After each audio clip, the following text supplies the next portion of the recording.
My children, gather close, and let the aged voice of your servant Moses tell you a tale etched not just in stone, but in the very fabric of our being. A story of faith, of doubt, and of the overflowing grace of the Almighty. It is the tale of the golden calf. Now, you remember how the Lord led us out of the bitter land of Egypt. Remember the 10 plagues, the parting of the Red Sea, the drowning of Pharaoh's mighty army. We were free. We were finally on our way to the promised land, a land flowing with milk and honey. The Lord, in his infinite wisdom, called me, your leader, up Mount Sinai. He summoned me to receive his commandments, etched in stone by his own hand. 40 days and 40 nights, I remained upon that holy mountain, communing with the divine, receiving the law that would guide us and set us apart as his chosen people. But alas, my children, while I communed with the Lord above, a storm brewed in the hearts of those below. The people, weary from their journey, fearful of the unknown, and, dare I say, lacking in patience, began to murmur. They grew anxious. They questioned my absence.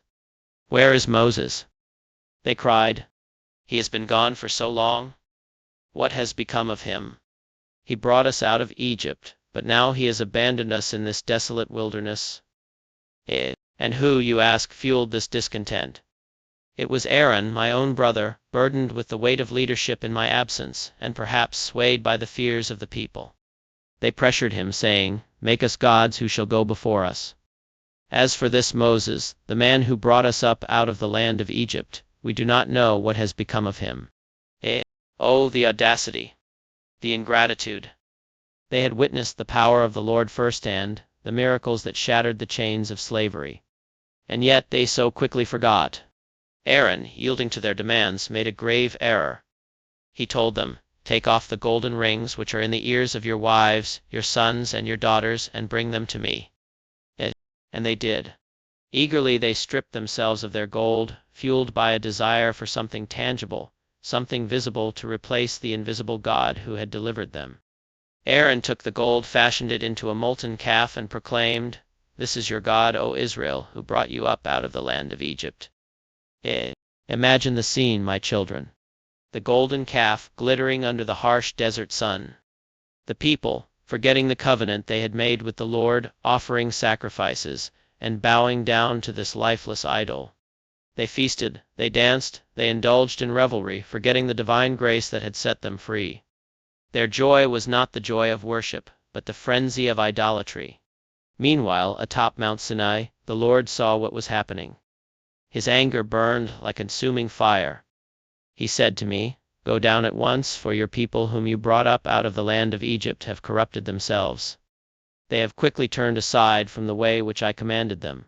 They have made for themselves a molten calf, and have worshipped it and sacrificed to it, and said, 'This is your God, O Israel, who brought you up out of the land of Egypt.'" The Lord, in his righteous anger, even threatened to destroy them and raise up a new nation from my descendants. My heart ached, my soul grieved. I pleaded with the Lord, reminding him of his covenant with Abraham, Isaac, and Jacob.